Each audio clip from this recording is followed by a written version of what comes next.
Oh, how is everybody doing? I'm excited you guys are able to come and join us, right? But before we get started, I know we have Deborah, Jonathan, and Bobby Spiffon. Let me just tell you the last time when I thought I didn't tell you a little bit about myself because sometimes you want to know, hey, who is this guy and what's his background and experience and what can we learn from him, right? But um, I bought my first property back in the early 80s. And that was when I took a course called No Money That Down. I don't know, most of you might have heard it. At that time, it was such a popular topic. So I just took the course, like you guys are doing right now. Although at that time it was like in a big hall where all of us went. And that allowed me to buy my first property in Brooklyn, New York, late 1980s. And then I bought some properties also in New Jersey. And then around 1990, I moved here to Atlanta when I sold all my properties.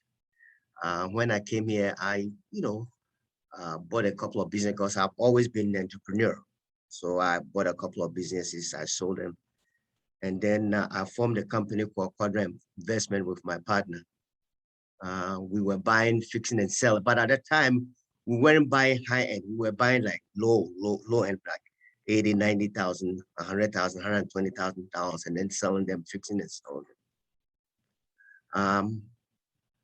It was around 2008, 2009. If all of you remember, that's when the market crashed. And I remember at that time, we had some portfolios around and we lost some money, but I'm the kind of guy that always want to fight back, So um, before that time too, I was teaching. I taught real estate investment for 10 years at Kennesaw State University for 10 years and some of the colleges here at their continuing education department.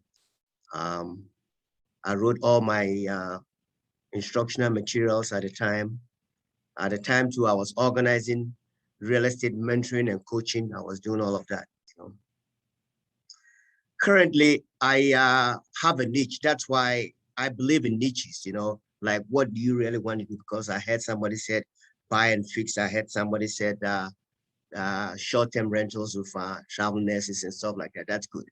After all these years, I've been able to, I really zero in on a niche that I like, and I'm going to tell you more when when I start teaching.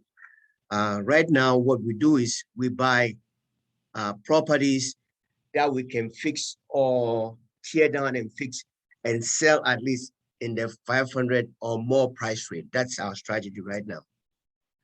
And the profit margin has to be anywhere between like 150. Gross profit margin has anywhere between 100 to $250,000 plus or minus. That's what I'm doing right now, and I'll explain it more into detail. Some of the strategies that we use. Currently, I have a company, GAV Capital Partners. I have formed a partnership with Tramen Enterprises. They are my licensed contractors, and they do mostly all my job. You guys have any questions before we move on to what? But that's just brief background about me because sometimes it's good to let people know what you do. So now my special, and before we go on, I have to disclose that, I'm also a real estate agent, so when we fix, I market and sell our properties too. And I also have a book that I've written that is coming into the market in the fall, maybe November or something like that. It's called The Cash Flow Real Estate Agent, how agents, the topic is buy, fix, and flip, right? That's what we're talking about. Now, I always believe that as real estate investors, there are certain concepts, ideas that I want to just run by you briefly before we go into the actual presentation, right? I believe that like you guys are doing, you have to educate yourself really to understand what's going on in the marketplace. like coming to the seminar that REI is organizing and getting educated is very, very important. So that's another thing. Another thing that I always try to impress upon the students is that you have to have what I mean by a winning formula. For example, my winning formula is buy properties, wholesale properties, fix them and sell them at X price. You know, that's my winning formula. And I know most of you so can also come up with your own winning formula. The next one that I always advise encourage our students to do is to understand the local market. When I say the local market, what do I mean? In other words, what's really is happening right now? Like now in this market, is it a seller's market? Is it a buyer's market? And this is a seller's market. What do I have to do? Do I have to adapt or change my strategy? What do I have to do? If it's a buyer's market, what do I have to do? What is interest rates doing now? For example, because of the strategy that I use, it's very attractive because most people will be able to buy properties in the high end. Why? Because rates are very, very low, 2, 3%, 3.5% or something like that. All right. So these are some of the things that I take into consideration when I'm doing a deal. You know, what is the market doing? Because it tells me what's going on. Another thing that you have to do as an investor is really try to assemble a team. You know, in the beginning, maybe not, but as you get experience, you know, you have a good lender, a good construction guy, a good attorney that closes your deal, whatever, you know, you really have to put together a team. And so over a period of time, because I've been doing it for a long time, so I have a very, very capable team that helps me to accomplish my objective. Another thing that we really need as investors is capital. You know, we really need capital to complete deals, you know. I don't know, I don't care how much money you have, but it's limited because, you know, real estate is very, very capital intensive. So at any given time, you need money. And sometimes after, for example, after you bought 3 or 4 properties, you know, you go to the bank, they won't give you any more money. Why? Because they say, oh, you have achieved you have achieved your maximum or something like that. Your debt to income ratio is too high, so they won't be able to give you enough money. So you have to on your own try to know how to raise money, family, friends, acquaintances, and stuff like that. It's very, very important. Another thing is your exit strategy. Like when you get into a deal, what are you going to do after you finish? You know, like I'm buying and I'm going to rent it out, or I'm buying, I'm going to sell, or I'm buying, I'm going to do owner financing. Whatever your exit strategy is, mine is straightforward. We buy, we fix, and we sell. We don't do owner financing because we need our money to pay our banks or pay our investors and then go and do another deal. All right. So that's my exit strategy. So these all ideas or topics is just to give you a framework so that when you are doing a deal, you know what you're looking at. Another thing that you have to look about is what we call, what is the tax implication of your deal? The deal that you are doing, for example, in our deals that we do, we buy, we fix and sell. So when we have the money, there's there's a big tax implications, you know, 25% or whatever percent, 18%, whatever that we have to pay, give to Uncle Sam. So you have to know the tax implication of your deal. Now, if you are buying a property and owner financing it, because you are owner financing it, and you're not taking your money in bulk, your tax that you have to pay is very, very minimal. So you have to be able to weigh it and know what's going on. Another thing that I always think about is the risk involved. Risk, what is the risk involved? For example, in my experience, buy, fix, and flip strategy is very, very high risk. Why? Because you are dealing with certain things that you cannot really predict. For example, you hired contractors, right? And you're supposed to complete your project in maybe 3 months or 6 months. But for some reason, you got delayed and it didn't come or whatever it is, okay? So buy, fix, and flip is a very high risk involved than, for example, buying, cleaning up, and renting it out. Okay, so you have to be able to weigh the risk involved whilst you're looking at the deal. Also, the time involved. The time involved is also very, very important. As usual, the deals that I do sometimes it might take 6 to 9 months to finish it. And then when you finish, you have to put on the market and pray and hope that it sells quickly. So there's a long time involved. So you have to have the capital to be able to make your interest payments and to be able to pay all associated expenses involved in the deal that you're doing. Okay.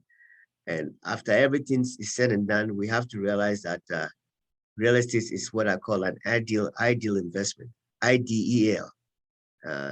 You have income, you have depreciation, you have equity, you have appreciation, and then you have leverage. Because as you know, real estate is a very, very leveraged, a very leveraged investment, so to speak.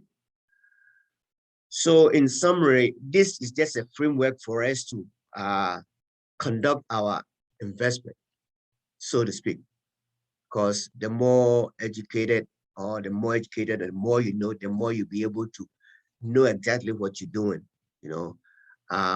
If you have a winning formula, it helps you to narrow what you want to do, because the real estate is such a vast field, and you can be all over the place. Maybe you can experiment and see what you want to do. But once you'll be able to identify what you want to do, it really helps you to narrow your focus. Like I said, local market too, you know what the market is doing. Is it a buyer's market? Is it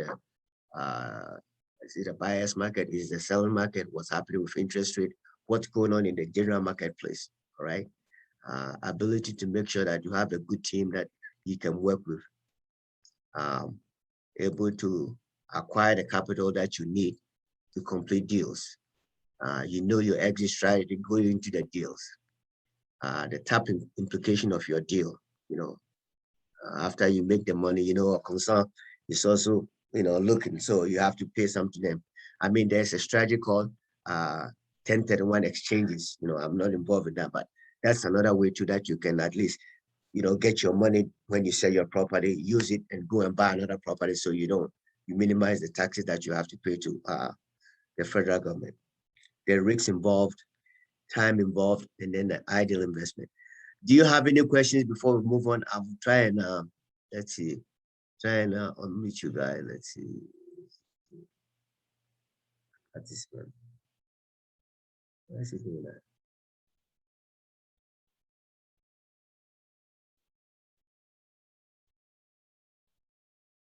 Okay. Okay. Well,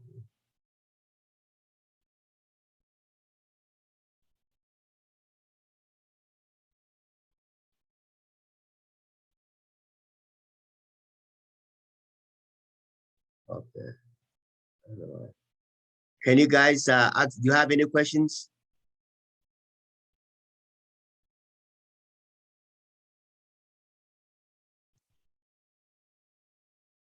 I don't know why when I do that, it's not letting me. Okay. Yes. Okay.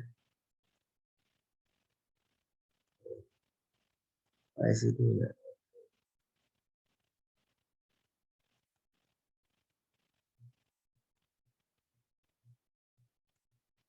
Okay.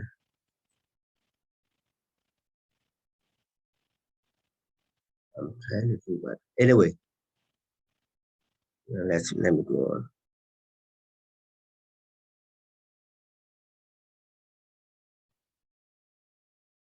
Excuse me, I'm trying to get this in. Okay. I hope it's okay. Now I'm going to talk about what I do as an investor looking for properties that I want to buy and fix and sell. One, I try to identify the specific areas that I want to buy. In Atlanta, I'm in Atlanta. So in Atlanta area, I have about 4 or 5 zip codes. That's all I buy. 30079, Okay, let's see here. 30317. You can check. This is 30317. 30016, 30015, and 30022. Avondale Estate Area Indicator. Those are the areas that I concentrate, and I get most of my properties from wholesalers that I have known over the years that send me properties all the time. So when the property comes, I take them through our screening process. And I'll go through the numbers, and I'm going to show you. I'll go through the numbers because I know the area, I know what's going on. So when they come, I just make sure that it fits the criteria that we're looking for. Occasionally, we might get some through the FMLS and DMLS, but most of the time we get them through wholesalers and people that we have known over the years. I'm looking at properties all the time, but before I even drive to go and look at the properties, I have to make sure that when I do the numbers, I'll show you. I have to make sure that the numbers make sense. So the first thing I do is identify the specific area that you want to buy. Because those areas that I'm talking about, properties, when you fix them and put on the market, it sells pretty fast. So that's the area that we concentrate on.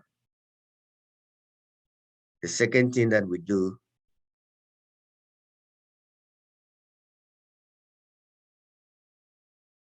okay, I don't know if you can see all this, but I don't know how to minimize what before I mess up. Okay. Another thing that I want to explain to you that we do is, if you look over here, right? Because we're going to fix and it's a high end or custom build, right? There are so many costs that we have to have the money to plan before anything comes, all right? For example, we need plans, right? Architectural plans, we need it. We need a permit from the city. We need to do a survey. We need to have engineering to do some work for us. Sometimes we need to cut some trees, arborist costs. We have to cut down some trees, where we buy the property. We need to get a dumpster to remove. Sometimes we call it tear down the building, so we need to have a dumpster to remove all of that.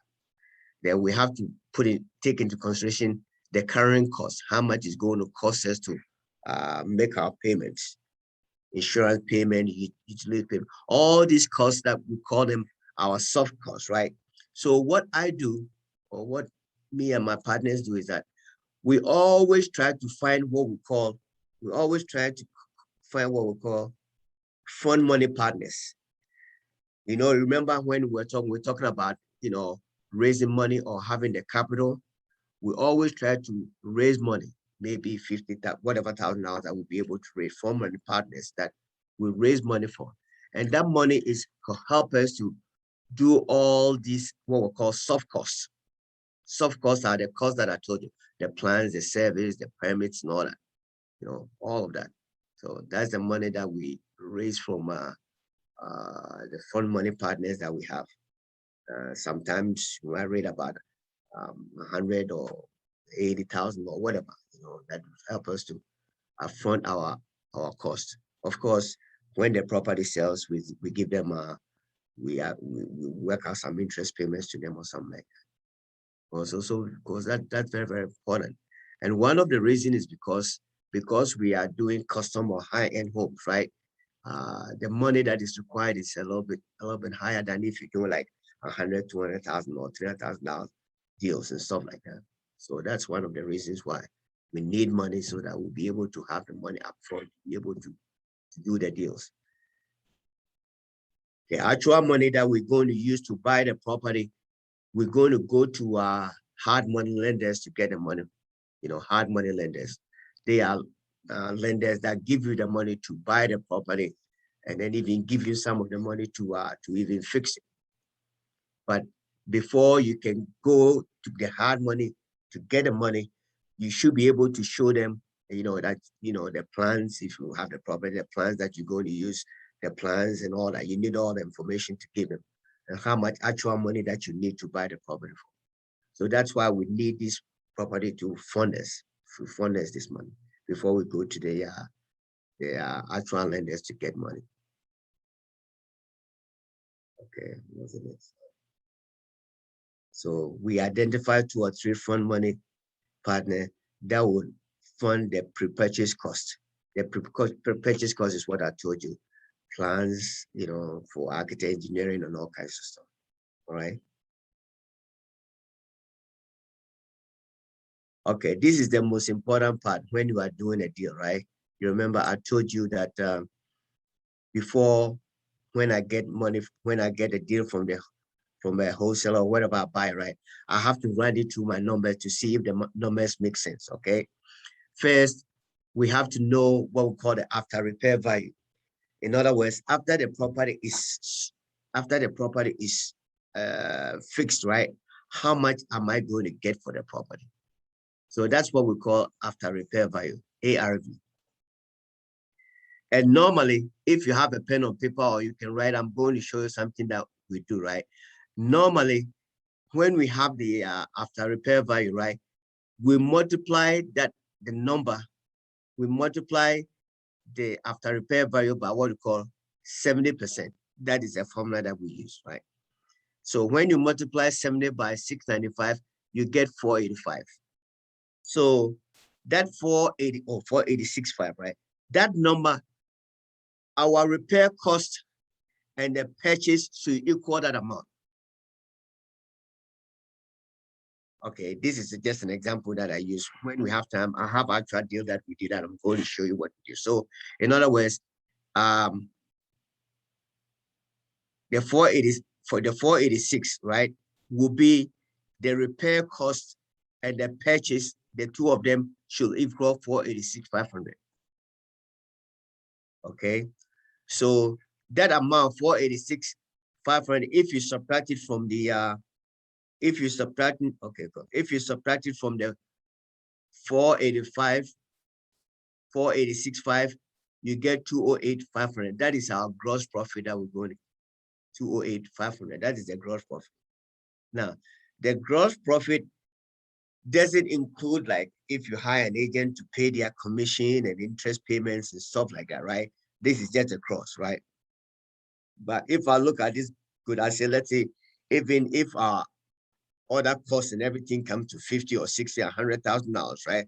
We still have $100,000 that we can play around with. Okay, so if we are looking at a deal like this, right? From what I'm looking, it looks like a good deal. So, like, if you have a deal, right, you have to run it through the numbers to see if it makes sense before I even go and drive and look at the property. So first we determine the after repair value. Now, how do you know the after repair value, right? You do comps. How do I do comps? Because I'm an agent, I'm able to go look at the subdivision or look at them on the map and stuff like that, the map, and do a little analysis and see and come up with how much I think the property is going to sell for after we fix it. That is very, very important because everything is going to depend on it. Even when you go to the hard money lenders to go borrow money, they're also going to do their own analysis to make sure that your ARV or after repair value makes sense. Okay, and when you have the ARV, you multiply it by 70. And the interesting thing is that when you multiply by 70, the number that it gives you, right, this 486, your two numbers, right, your purchase price and your repair cost should equal that amount. So sometimes I look at deals that, I just looked at it recently, and I think the property was about, if you have a pen, you can write it down. The property was about 250, right? And they said after repair value is 350, right? I did the calculations. It doesn't make sense because you're going to lose money if you buy this property. Okay, because if you multiply 350 by hold on a second, let's see something. Okay, let's see. If you multiply 350 350,123 times 0.70. You get 350,123. 245. You get 245, right? And they're selling the property for 250. That means you only have $5,000 to fix the property. So that means it's no good. Once again, they are selling the property for 250, right? And the after repair value is 350. So you multiply 350 by the 70%, right? You get 245. And they're selling the property for 250. That means you only have $5,000 to fix a property. So that's like if I'm looking at a deal and something like this coming and I look at it, I know it's no good, so I'm not even going to take a look. All right. Because the numbers is very, very important. And somebody once said that the numbers really tell the story when you're doing a deal. So you have to know how to analyze the deal, especially when it comes to buy, fix, and flip.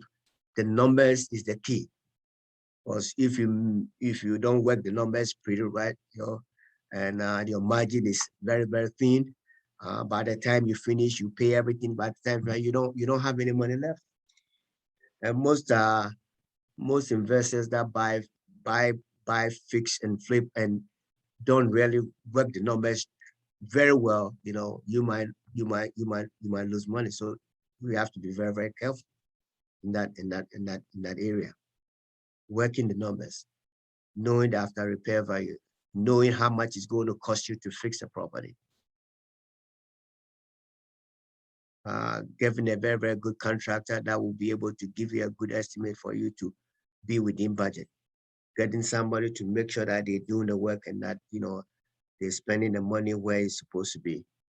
And knowing what to bring to the property so that you have all the sizzling features to be able to sell the property.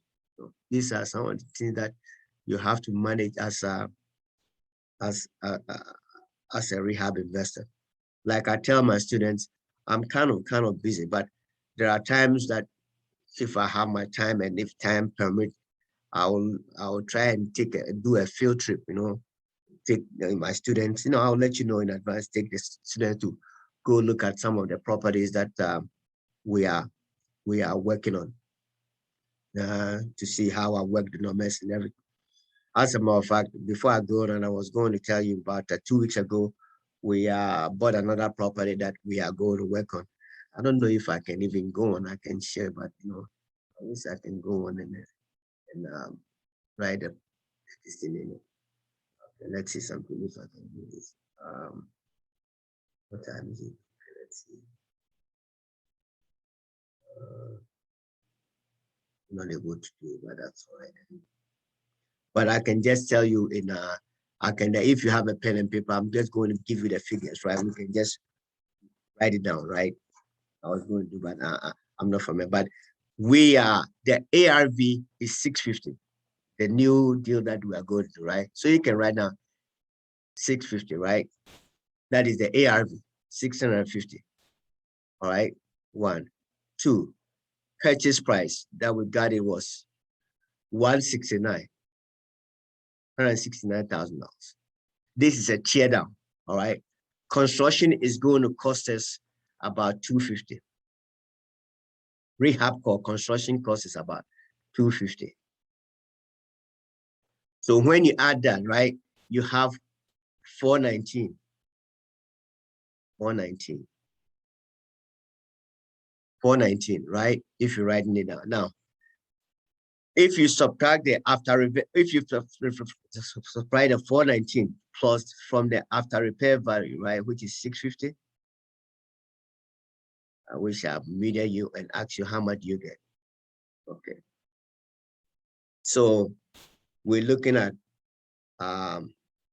650. Hold on a second, let me see.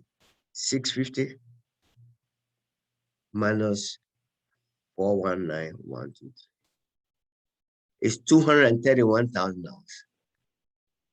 That is the gross profit for this deal that we're going to do. Now, Let us take this a little further, right? Let's multiply the 650 by the 70%. You say the rule 70, the 70%. How much? I'm going to 650 times 0.70. It gives me 455,455,000. In other words, this deal is an excellent deal because the 455 should be the price of the purchase price and the construction cost. But in the deal that we did, our purchase price and the construction cost is 419. So there's a lot of room. There's a lot of room in this deal. So if we make a mistake, we can still cover the deal. That's how your deal should look like when you analyze them. You have to have a lot of margins so that in case anything happens, you'll be able to so that you won't lose money. I tell people the first rule of investment is don't lose money, and the numbers is going to tell you really that what you need to do so you don't lose anymore. Okay. When I finish, I'll open the floor for us to ask questions, but that's very, very important. Know the ARV, know the rule 70, know how much it's going to cost you to repair the property, know your gross margin, and gross margin normally is about 30% of whatever you are doing. It's about 30%. So the 10% takes care of everything else, your profit. Even if you have to pay some investors, you borrow money, you still have enough money in there. Do it. Now we are doing big deals, so our margin is a little bit high. But normally, if you are doing even in the low price range and your profit is about, you're able to make $40,000, $50,000, that's pretty good deal, Now, the next one is managing the process, right? As a rehab investor, one of the keys or one of the biggest issue that I come across, and I don't care how much experience you have or what, is making sure that you have a good and licensed contractor to be able to manage the rehab process for you. It's a big challenge, and people come up, even on your own experience, maybe you were fixing something in the house and you get a contractor to come and fix the property, and they came and they disappeared a couple of days because they have another job to do and stuff like that. So that is a big problem that we have.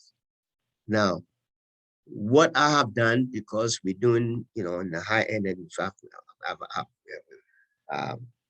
partner with a contractor that also have like an interest in the deals that we do. They have an interest, they have a stake, so to speak, right? So we're able to get pretty good job, and then they're able to finish on time for us. Okay, although sometimes they are subcontractors, they might, like another deal that we're doing. I just got that they were supposed to supply the stuff yesterday, right? And the contractor had gotten the label and everything there to work, like yesterday, right?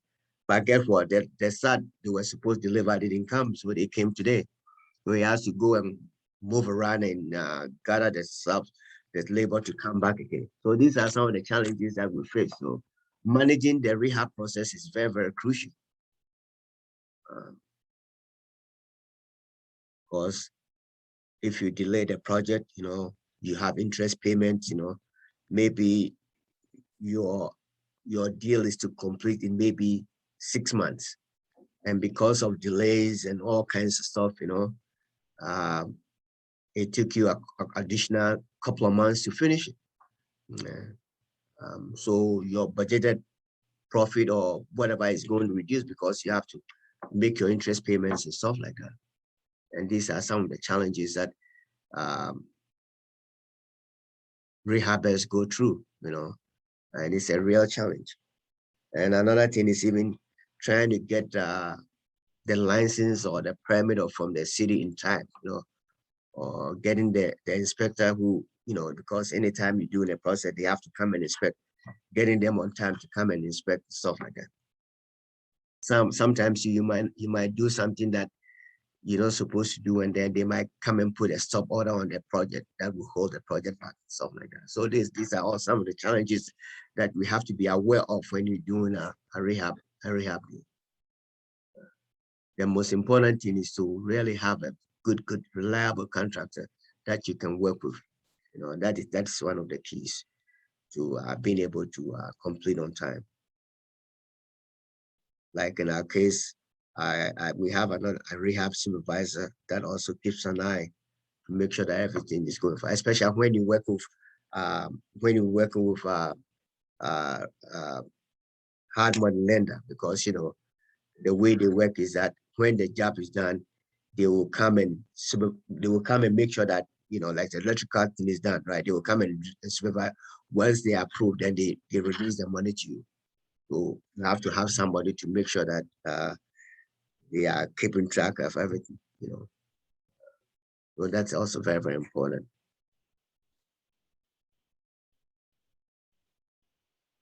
Now, another key to a successful rehab investor is the ability to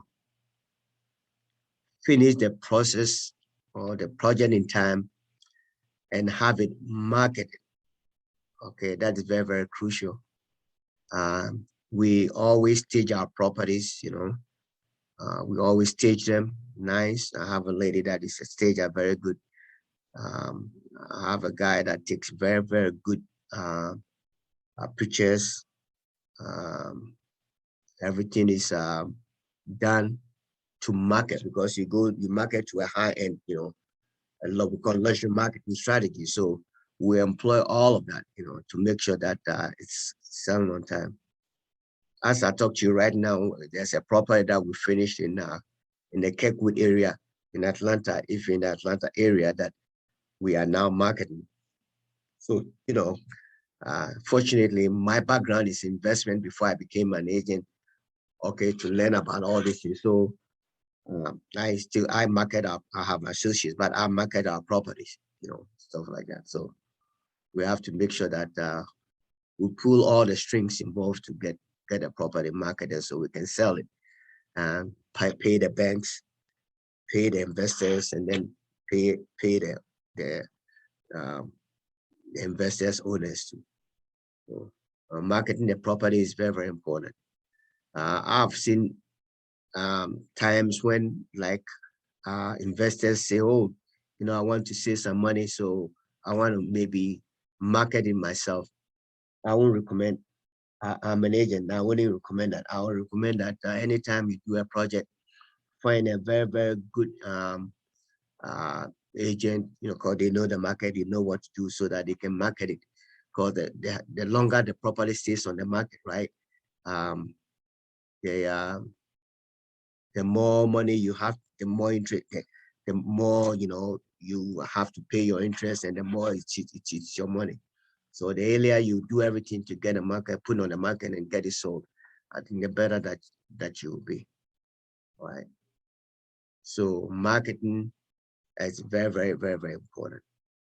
And at this time, as you all know, a lot of buyers, customers, clients, they're looking at all these shows on TV about buying and rehab and stuff like that. So they have an idea what's going on.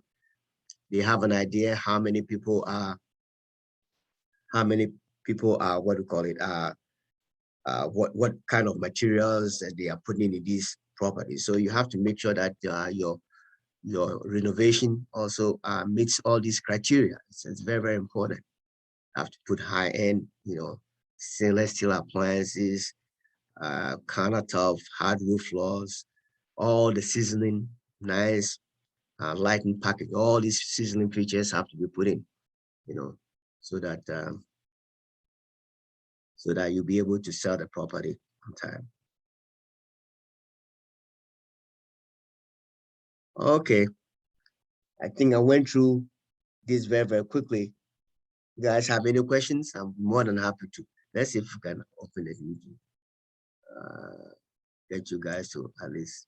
Why is it that when I press it doesn't let me uh, let you talk? Because I want you guys to.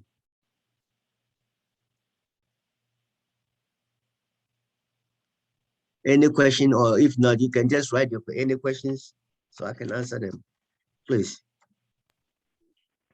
Hey, George, this is Jonathan. I got a question. Okay, good. I'm happy you're able to talk. What's going on? Yeah, go ahead, please. So when you talk about the numbers, right, going back to your slide about the numbers, you mentioned about ARV and rehab. So do you typically estimate the rehab costs, or do you usually go into the property and look at, kind of do a scope and see what needs to be rehab and come up with that number? Or are you usually doing like everything is a tear down pretty much? No, I mean, it depends, right? Because of I mean, I'll answer the question two ways, right? Now, you might have a project that maybe it's not like a really gut rehab, right? It's just like maybe updating stuff, right? So that's different, right? So that when you are doing the numbers, it might be a little bit different than, for example, in our case where we do heavy rehab, right? So we would know like price per square footage and stuff like that, right? So we'll have a rough estimate. You know what I'm saying? So for example, if I go look, if I, they send me a property, depends on how it looks like and stuff like that, how much maybe we might have to add a more square footage, right? We might have to do this, we might have to do whatever we have to do. That will give an idea what's going on. Sometimes as an instructor and also as an investor, it's hard sometimes to do until sometimes. That's why I would prefer, like in your case, like go and take a look at one or two properties to really see what I mean, right? Because sometimes it's just hard to theorize on it, But it's an interesting question. But it depends on the kind of work that you're going to do to the property. All right. I don't know if I'm able to answer it, but it's kind of hard because most of the property that I see, they need tear down or they need heavy rehab. And if that is the case, then we have to do it at 70%. But if it's a light rehab, because sometimes it's light, repair carpet, this, stuff like that, then yeah. But always go there to take a look and see what's going on. Always. That is another area that it comes with experience. It comes after we've done it a couple of times, you have an idea what's going on. Because for example, I'm not a construction guy or whatever, but because over a period of time, because I've looked at so many properties, I can go and take a look and just quickly have an idea what, right, what needs to do or what I have to do, stuff like that. The best way, Jonathan, I can recommend is just get somebody. It doesn't have to be me, and just go and see a few properties. It will give you a sense what's happening. If I'm making sense to you. Okay, yeah, that makes sense. So I mean, ideally, you would go with your contractor to the property so they can also give you like a rough estimate how much it's going to cost, right? Yes. Okay. So but now the next question is. Yes, go ahead. Sorry, go ahead. No, but like I'm saying, I have done it for so long, right? I have an idea, and sometimes when I bring them, we are almost on the same page, after a while. For example, I was just talking to like in new construction, we're doing a big rehab. Everything is being changed, right? My constructor told me that he called something M, mechanical, plumbing, engineering, right? MPE. Normally, plus or minus $25,000 to $35,000. That's it. You know what I mean? Mechanical, HVAC, plumbing, electrical. You're going to change everything. It's going to cost about $35,000. You're going to do framing, sheetrock, this and this is going to cost another $30,000. So you run about $60,000, right? So when we know that anywhere from 150 to 200,000 plus or minus in our case, because we're doing gut rehab, that's how much it comes down to. Now, if you're doing a light rehab, it might be different, 50, 60, $70,000. Okay. Yes, but that's very, very important. Not only that, you understand, they are, if like the rehab or the lender or the hard money guy, right? They're also going to come and see and justify that what you're saying or the numbers you're coming out makes sense for them to loan you the money, which is good because then your numbers are also being checked by the lender. If that makes sense. Yeah, that makes sense. That totally makes sense. So that leads me to the next question, which is related to the contractor. Like, how do you, I guess this is going to be a hard one, but how do you find a good and reliable contractor? You know, like do you even interview them, or is it maybe by referral or something? Normally by referral, by referral, referral. And it's one of those businesses, maybe you have an experience that even sometimes, you have a good contractor that you believe in and you refer, and that sometimes they also sometimes let you down, So it's just because of the nature of their job, right? And I'm beginning to understand it, not to discourage you or anything, but that's the way it is, right? They might have 2 or 3 jobs, So they will come and start your job, and then you think they're going to come today or soon, then they call you something happy, they can come. They don't even tell that they're not going to come. But that is their nature. It's not like they're being deceptive of anything. That's the way they do. And somebody told me they go where they've been paid. Maybe I'm a little bit, I delayed in paying them. I'm going to pay them, but I've delayed in paying them. Guess what? They're going to go somewhere else. Just like you and I, they're also trying to make money. But when you understand, when you understand the whole scenario, right, and then you're able to manage, but the key is to get somebody that that can refer some reliable one for you. I belong to a lot of real estate investment forums on Facebook, right? And that's one area. People are always asking for contractor. You have a contractor that you have to refer to me and stuff like that. So my recommendation is try to also, like, I don't know, maybe you do, right? There's a lot of in Atlanta area, there's a lot of Facebook investor forums, right? Even in our REI forum, I mean, sometimes you can post questions and say, hey, anybody has a contractor to refer or something like that. And I think some of them would, because most of the teachers, experts, they all in the business, so they might have come across a couple of constructors that are pretty good. So I'll do that too. But referral is the key. Deborah, do you have any questions?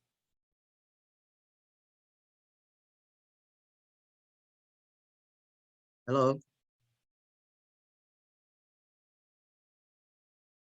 Hello?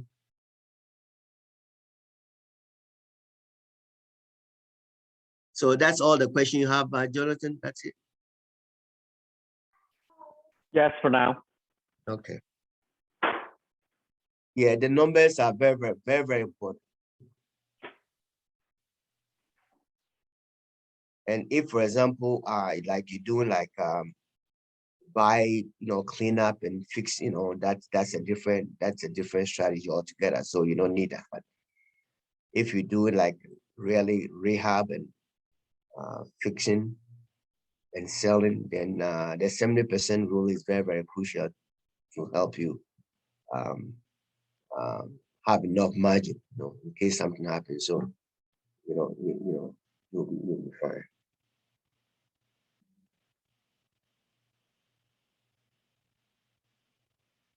I believe that in terms of buy rehab, the more you go in the field, the more you just not partner with somebody, but get somebody that is doing it. So you go take a look at a few properties and analyze them yourself and stuff like that, get used to, the process of doing that, it's more practical than anything else. So I'll tell them, I'll organize something like that, within some time. I'll organize something that we just meet on our properties and then we can take a look and we can discuss, see what we do. Maybe I'll get one of my contractors to come over, answer some of this technical questions, something like that. Well, that's very, very important. Because it's Yeah, more practical. It's more yeah. practical than theory, so to speak. It's more. I remember when I was teaching 10 years ago at the Kennesaw State University, I used to take my students on the field, 'cause Yeah, that would be great because it's like yeah, we're basically gonna go over like an actual number. yeah. Say that again. Yeah, Say that again. I said that would be great because what we will do is you're gonna go over everything with the actual number instead of just an Yes, estimate, yes, yes, yes. which is will give us kind of more a complete picture of, okay, if I have to redo the whole bathroom, or if I have to redo all the kitchen, how much it's gonna cost, Yeah. Mm-hmm. especially in today's market condition where all the contractors are pretty much they're busy doing Very, residential very busy. projects. Very, very busy. So yeah, I mean things that can probably that usually cost you $5,000 to do this kind of rehab, suddenly it's gonna cost you $10 or maybe $12,000 because they're busy. Yeah, that's true. And also, like I'm saying, nowadays, so like even on the low end, like 200, 250, and you have rehabbing, you have to put nice stuff in there. You have to put not high end, but good stuff. Because everybody now used to, like I say, seeing all these HD TV renovations and stuff like that, right? So when they come, they want good stuff. There is a guy here that is very, very good. He does a good job. I forgot the name, but he's a very big, but he rehabs in the middle price range, like 250, 300. But he puts nice stuff. He does good renovations. Very, very good renovations. But he has his system or processes in place, and he's been doing it for a long time. So you know where to buy this, what to do this, what to do this. So he does a good job. If you see some of his property, you'll be shocked. But it's in the 300, 350 price range. But they're very, very good. Because you can do a poor job, because nobody's going to buy it. Yeah, everything has to sparkle. Yeah, that's true. To be able to command that kind of money. And especially in our case when we're doing custom homes, because the property we just put on the market is $775,000. That's a lot of money. So you have to put stuff in there that commands that kind of money. Right. So if you're doing like a tear down, that's pretty much you're gonna have to come up with your own floor plan. Is that why you have PM the architecture Oh cost? yes. Okay. As a matter of fact, Jonathan, sometimes you don't have to have a tear down, right? Most of the properties that you go to rehab were built in the maybe 1970s and all that. At that time, they didn't have the concept of open floor plans, right? Right. So nowadays, most properties that are being rehabbed, if you look at the pictures and go through some, they all have the open floor plan, right? So normally, an architect will be able to tell you which walls are low bearing and which are not. When I say low bearing, right? Which ones are carrying a lot of weight, right? So they have to demolish the exterior so that you can reconfigure the whole process again. Okay. So that's why you need the architect or whoever or a designer to at least draw it. And then it has to go to the city to be approved. I see. Okay. So even if it's not a tear down, but if you need to remove some wall or anything, then you'll have to involve the architect. Yes. And then get a permit as well. And get a permit. Get a survey. Okay. Get this. Get the all that, right? Yeah, because most rehabs, right, that have been done, they're going through the process because it's an open floor plan. Before the, in the rooms, the small rooms. And sometimes you might say sometimes it's 3-1, right? So you might have to add another bathroom to make it a little bit bigger. To be able to command the ARV in the area. I see. So how much is the typical cost for like the architect cost and the permit if you have to do like like 1,500, it depends. Okay. Yeah, 1,500. Then sometimes you might even need an engineer. Like with the one we did in Kirkwood, for example, we didn't share that, right? But we have to extend the square footage so that we'll be able to command the square footage in the area. Right, yeah, because I'm seeing deals that the wholesaler suggests that you probably need to add another at the square footage so you can have the second bath or add another bedroom. So that's going to involve another cost for the architect and the permit. But Jonathan, if the numbers look good, right? Let's say even after you do that, you still, the margin is good, right? Still, it's a good project. Right. But nowadays, unless you just buy it to fix it, clean it up and rent it, right?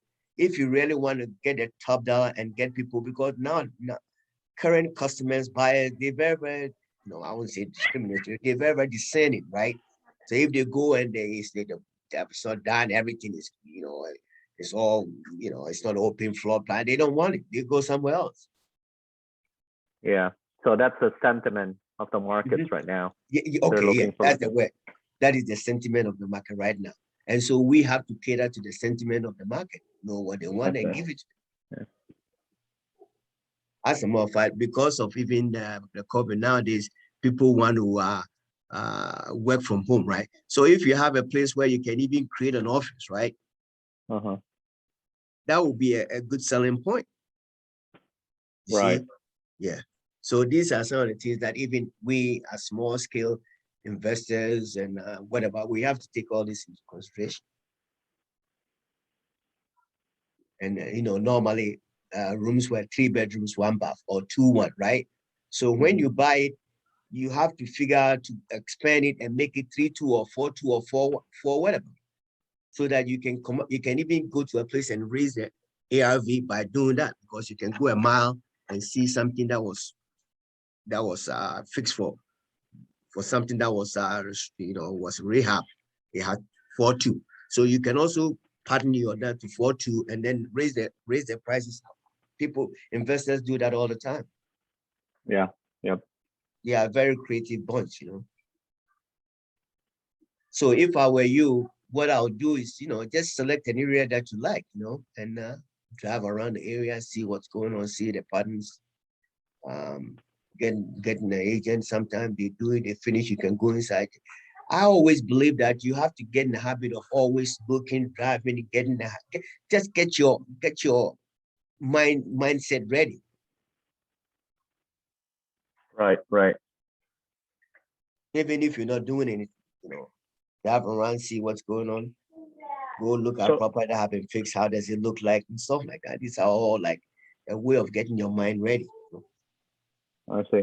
So for like a first time, investor, especially in fix and flip, do you recommend creating a like an LLC or a company, or can I just do it, like as a sole proprietor? Okay, that's a good question. Right now, it depends, right? If you have your own money and you can go buy your own money and fix it and stuff like that, right? You don't. But if you're going to borrow money, the hard money people will want you to, because they don't want to lend to an individual, right? They want to.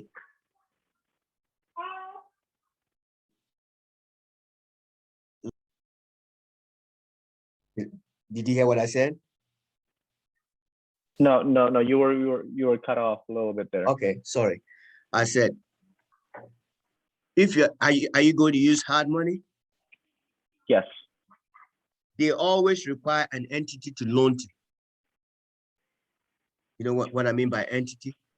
They want a company to loan to, right? They won't loan to you personally. So you have to form an LLC. I see. So is that like all across the board, that the hard money lender will only lend to entity? Yes, across the board, yes. Yes, they would. So you have to sign one. You have to. I see. I mean, it's unless I can get a private money lender, right? Yeah. Unless, even with that, once you're doing these, you start doing like rehabs and stuff. I would buy the property in an entity for protection for all kinds of stuff.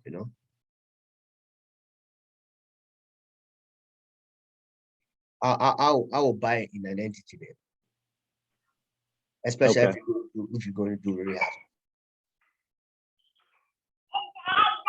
It's a layout protection for you too.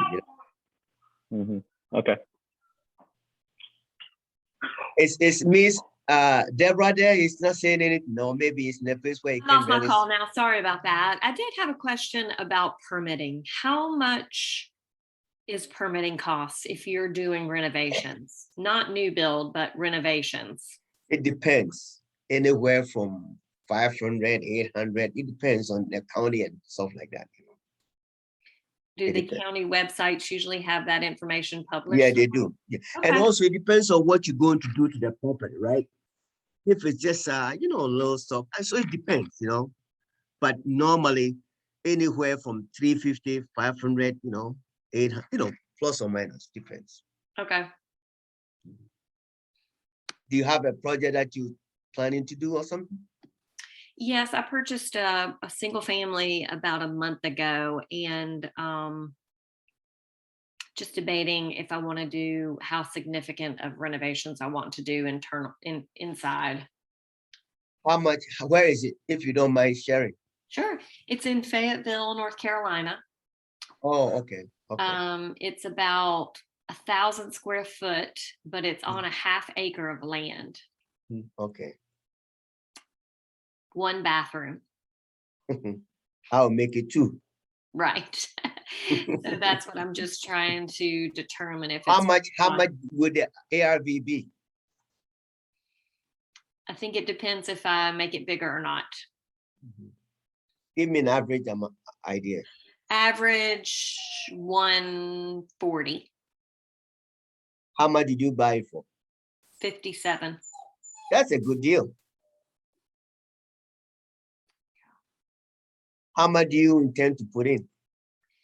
Well, if I do not do construction, if I just renovate the existing property, change out the windows, put vinyl siding, refinish the wood floors, redo the bathroom, I'm looking at about $35,000 cost.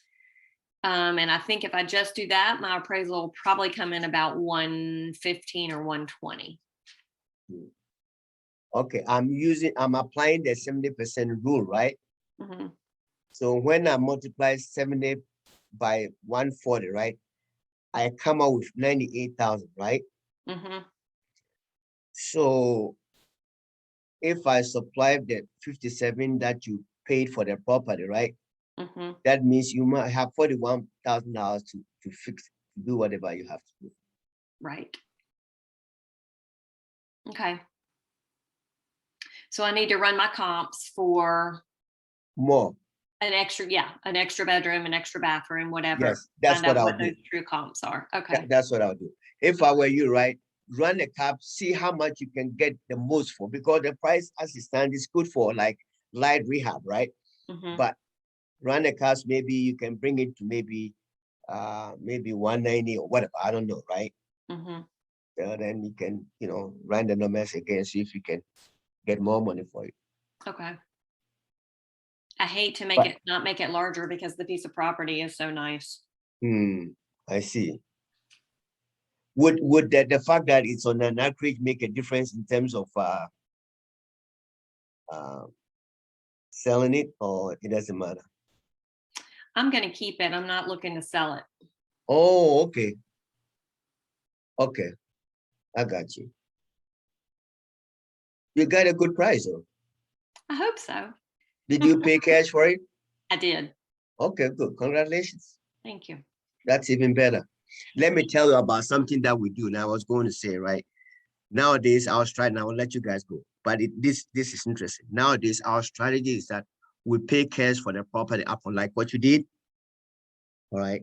So we pay cash, like the one that we did recently, we pay 169, we finish with you, right? So we're going to get a permit, architecture, and everything, all that, right? So for about 2 or 3 months, we are working on all this, right?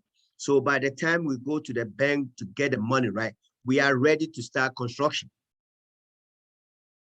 Okay, so that saves us a lot of money of the interest we're going to pay if we have, for example, Deborah, if we had borrowed money, I mean, you'll be paying interest on the amount that you borrow, right?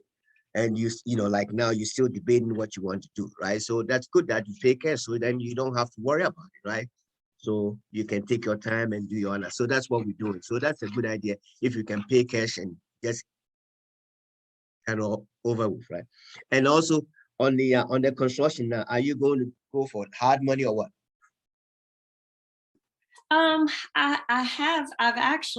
am a Burr investor. And so I am in the process of waiting for another property to season so that I can get a mortgage on it and get my cash back. Okay. So my hope is to just fund myself, honestly. Okay. Oh, that's even better. Okay.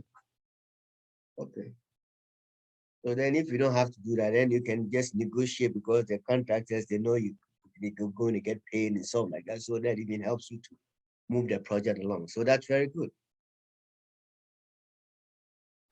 Thank you. I hope so. The property is occupied right now, so there is a tenant inside. Okay. So I just need to get some quotes and figure out what I want to do. Yeah. Take your time, you know, especially if they are paying a rent. Right. You're getting some cash flow, you know. You can even sit on it for 6 months and just take your time, you know, no rush. I'm hoping that building materials come down in price and life gets they coming down. predictable before I start construction. Fortunately, they're coming down. They are. I mean, 6 months ago or 8 months ago, lumber prices went up the roof, but now they're coming down. So that's a good thing. Prices are stabilizing a little bit too. But that price point is good, you know. There's no way you lose any money, you know. So that's good. All right, I guess we can call it quits. It's been nice hanging out with me, answering your questions. I left my email and everything. If you have questions, Deborah, you know, we are part of the family. I'll be more than happy to you know, answer your questions. As a matter of fact, tomorrow, I'm meeting another couple that took a course about a month ago. Jonathan, you were on it, you know. Jennifer, I think is the name. I remember. They have a property, so I'm just going to meet them and just look at the property myself and just, you know, give them some feedback and stuff like that. Wonderful. Yeah, I'm excited. I like that, you know. What But is yours is too far away, so. Right. What is your email, George? Okay, easy one is Gene, right? My last name, ANSONG at bellsouth.net. That's the easiest one I can give. Okay. Gene, my last name at bellsouth.net. Jonathan had it already because he emailed me the last time. So, all right. Great. This was all wonderful. right. Thank you so much. Like I said, if you have any questions, then don't hesitate. You know, I like helping investors. You know, because we're on the same, you know, river. So I like to help. You know, so don't hesitate at all. Okay. I really appreciate that. Okay. Have a good night. Okay. Good night. Good night, Jonathan. Good night. Thanks, George. Okay. Sure. Have a good night. Okay. Bye-bye. All right. Bye.